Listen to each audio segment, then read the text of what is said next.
તો સૌથી પહેલો પ્રશ્ન છે કે ગુરુ કેવા કરવા જોઈએ.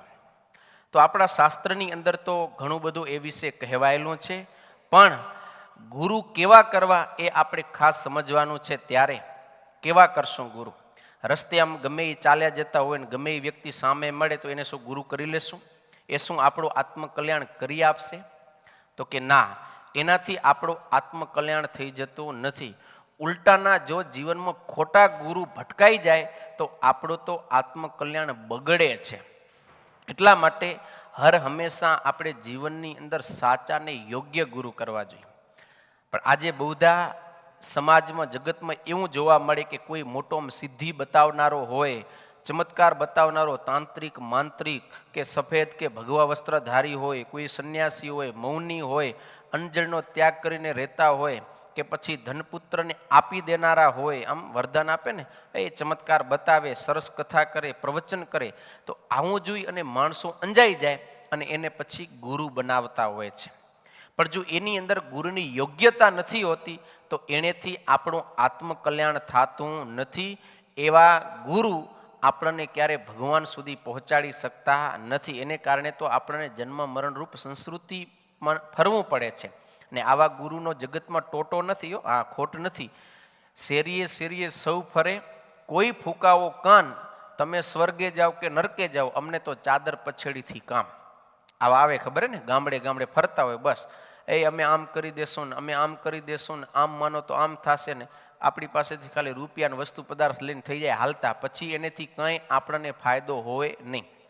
તો એવા ગુરુથી ક્યારે પણ કલ્યાણ થતું નથી. એટલા માટે જ ગુરુ ગીતાની અંદર એમ કહેવાયું છે, ગુરવો બહવ સંતિ શિષ્ય વિત્તાપ હારકાહા તમેકમ દુર્લભમ મન્યે શિષ્ય વૃત્તાપ હારકમ. આ જગતની અંદર ગુરુઓ તો ઘણા બધા છે, પણ એ બધા ગુરુઓ શું કરે છે? શિષ્ય વિત્તાપ હારકાહા, શિષ્યનું ધન લેનારા છે. પણ શિષ્યનું જે અજ્ઞાન છે, શિષ્યનો સંતાપ છે, એને ટાળનારા ગુરુ મળવા બહુ દુર્લભ છે. અને એવા ગુરુ જો હોય તો આપણું કામ થાય. એટલે હર હંમેશા આપણે સાચા ગુરુ કરવા જોઈએ. જો ખોટા ગુરુ આવશે તો પછી આપણે ભગવાનના ધામમાં જવાને બદલે નરકમાં જવું પડશે. એટલે પ્રેમાનંદ સ્વામી કીધું, એવા અજ્ઞાની ગુરુના વિશ્વાસથી રે લોલ, જાસો નરકે વગાડતા ઢોલ. એમ એટલા માટે હર હંમેશા આપણે સાચાને યોગ્ય ગુરુ કરવા જોઈએ. મુક્તાનંદ સ્વામી પણ કહ્યું, સદગુરુ સાચા રે સેવો શુદ્ધ ભાવથી. ખાલી સ્વામીનું પદ તમે વિચારો, સદગુરુ સાચા રે. ગુરુ પણ કેવા? તો કે સતગુરુ. એકવાર ગુરુની આગળ સાચા સત શબ્દ લગાવ્યો, સત એટલે સાચો. ગુરુ કેવા? તો કે સત. ફરી પાછું કીધું, સદગુરુ સાચા રે. એક તો ગુરુ એ સાચા, અને ફરીથી કીધું સાચા. એમ વારંવાર ગુરુની આગળ સાચા સાચા એવા શબ્દનો પ્રયોગ થયો છે. મતલબ કે આપણે ગુરુ કરવાની અંદર બહુ ધ્યાન રાખવું પડે. જો ગુરુ કરવામાં ભૂલ ખાઈ જાય તો આપણું જીવન વ્યર્થ થઈ જાય.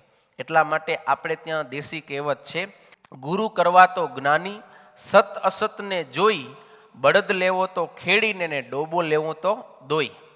ગુરુ કરવા તો જ્ઞાની કરવા. ઓકે, સત અસતને જોઈ, જોવું પડે કે આ ખરેખર ગુરુ છે કે પછી અગુરુ છે, એમ સાધુ છે કે અસાધુ છે, એ આપણે જોઈ પછી જે સાચા હોય એને આપણે ગુરુ કરવા જોઈએ. અને તમે પોતે વિચારો, તમે એમ ફોર વ્હીલર ગાડી લેવા જાઓ તો કેટલી તપાસ કરો છો ને, ચેક કરો છો. તમે પછી એ ગાડી લ્યો છો, એ ગાડી ખાલી તમને ઘરેથી દુકાને, દુકાનેથી ઘરે કે ગમે ત્યાં આલોકમાં એક ગામથી બીજે ગામ જવા માટે ખાલી એક ટ્રાવેલિંગ કરવા કામ આવે છે. એમાં જરૂરિયાત છે તો એ ગાડીને આપણે કેટલી ચેક કરીને પછી લઈએ છીએ. જ્યારે આ તો આપણે આલોકમાંથી ઠેઠ પરમાત્મા સુધી પહોંચવાનું છે ને, એમાં ગુરુ એક માધ્યમ રૂપ છે, તો એને શું આપણે ચેક નહીં કરી એમને એમ લઈ લેશું? તો ગુરુની પણ અવશ્ય તપાસ કરીને પછી જ આપણે ગુરુ કરવા જોઈએ. તો સાચા ગુરુ કોને કહેવાય? ગુરુ શબ્દની વ્યાખ્યા શું? ઓળખવા કેમ કે આ સાચા ગુરુ છે? તો શાસ્ત્ર એનો જવાબ આપે છે, ગુકારસ ચંદકારસ્તુ રુકારસ્તન નિરોધકૃત અંધકાર વિનિસત્વાત ગુરુ રીત્યભિધીયતે. ગુરુ શબ્દનો પ્રથમ અક્ષર છે ગુ. ગુ એટલે અંધકાર, અને રૂ એટલે એનો નાશ કરનાર. અર્થાત કે જે આપણા અંતરમાં રહેલા અજ્ઞાન રૂપ અંધકારનો નાશ કરે છે એને ગુરુ કહેવાય છે. બરોબર ને? એટલે હરિચરિત્રામૃત સાગરની અંદર પણ કહેવાયું છે, ધર્મ, જ્ઞાન, વૈરાગ્ય ને ભક્તિ, આ ચાર જેનામાં અતિ દ્રઢપણે કરીને હોય એવા જ ગુરુ આપણા અજ્ઞાન રૂપ અંધકારનો નાશ કરી શકે છે. તો એવાને જ આપણે જીવનની અંદર ગુરુ બનાવવા જોઈએ. ધર્મ, જ્ઞાન, વૈરાગ્ય ને ભક્તિ રહિત જો કોઈ હોય ગુરુ, અને એવાનો જો કોઈ આશ્રય કરે છે, તો પછી એ તો ફૂટેલી નાવ હોય ને, નીચેથી તળિયો તૂટેલો છે ને એવી નાવની અંદર બેઠો, એટલે ગુરુએ ડૂબશે ને ચેલોય ડૂબશે, એ ભવસાગરને પાર ઉતરી શકશે નહીં. ભાગવતની અંદર ભગવાન ઋષભદેવે પોતાના પુત્રોને ગુરુનું લક્ષણ બતાવતા કહ્યું છે, ગુરુ નસસ્યાત નમોચ યદ્ય સમુપેત મૃત્યુમ. જે આપણને જન્મ મરણના ભય થકી છોડાવતા નથી ને એ ક્યારે ગુરુ થઈ શકે એમ નથી. માટે ગુરુ એ જ થઈ શકે જે આપણને જન્મ મરણ થકી છોડાવી શકવામાં સમર્થ હોય. નહીતર તો આ લોકની અંદર ગુરુ મળ્યા ગોકળીનાથ, ઘરડા બળદને ઘાલીનાથ, ધન હરે પણ ધોખો ન હરે, એવા ગુરુ કલ્યાણ શું કરે? આપણું ધન હરે પણ ધોખો એટલે કે જે સંતાપ છે, અજ્ઞાન છે, એ ટાળે નહીં. તો એવા ગુરુ થકી આપણું કામ થતું નથી. એટલા માટે ગુરુ કેવા કરવા જોઈએ ખાસ સમજવું જોઈએ. તો આપણે ગુરુ શબ્દની વ્યાખ્યા અહીંયા કરીને સમજ્યા કે જે જીવાત્માના અંતરમાં રહેલો અજ્ઞાન રૂપ અંધકાર એનો નાશ કરે એ જ હંમેશા ગુરુ થઈ શકે છે. પછી ભાગવતના એકાદશ સ્કંદના 3 અધ્યાયના 21મા શ્લોકની અંદર પ્રબુદ્ધ નામના યોગેશ્વર નિમિ રાજાને કહે છે, તસ્માત ગુરુમ પ્રપદ્યેત જિજ્ઞાસુ શ્રેય ઉત્તમમ શાબ્દે પરે ચ નિષ્ણાતમ બ્રહ્મણ્યુપશમાશ્રયમ.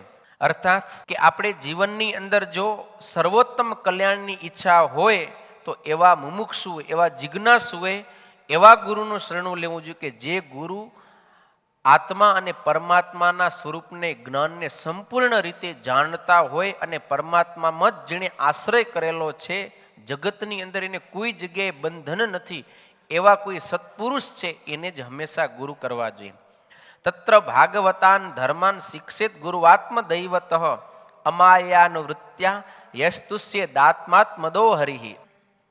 એવા ગુરુ એને કોઈ જો પોતાને પ્રિય બનાવે છે અને એની પાસે જઈને કોઈ ભાગવત ધર્મનો જો ઉપદેશ ગ્રહણ કરે છે અને નિષ્કપટ થઈને એવા ગુરુની તમામ આજ્ઞાઓનું પાલન કરે, તો એના ઉપર ભગવાન જલ્દી પ્રસન્ન થાય ને ભગવાન પોતે પોતાના સ્વરૂપનું દાન એ મુમુક્ષુને કહેતા શિષ્યને આપે છે. એટલે હંમેશા એવા ગુરુ કરવા જેને આત્મ સ્વરૂપનું જ્ઞાન અને પરમાત્માના સ્વરૂપનું જ્ઞાન યથાર્થ હોય અને પરમાત્મામાં જ એની સ્થિતિ હોય, જગતની અંદરની પરમાત્મામાં જે સ્થિર હોય એવા સત્પુરુષને આપણે હંમેશા ગુરુ કરવા જોઈએ. સાચા ગુરુનું કાર્ય શું છે? તો કે એ જ્ઞાનરૂપ હથોડાથી સતત પોતાના શિષ્યનું ઘડતર કરે છે અને એનાથી શિષ્યનું જીવન આખું પરિવર્તન થઈ જાય છે. એટલા માટે તુલસીદાસજી મહારાજે કીધું, જ્ઞાન હથોડા કરગ્રહી સદગુરુ ભય સોનાર, તુલસી તીનો ના રહે માર ધાર આકાર. સદગુરુ છે એ હાથમાં હથોડો લઈ, ટાંચણું લઈ અને શિષ્યનું સતત ઘડતર કરે છે. ગુરુ કુંભાર ઓર શિષ્ય કુંભ હે, ઘટઘટ કાઢે ખોટ, એ ભીતરથી ભલે હાથ પસારે ઉપર મારે ચોટ. ગુરુ એવા કરવા કે જે આપણને વઢે, આપણામાં કંઈ દોષો હોય તો આપણને ટોકે અને વઢે.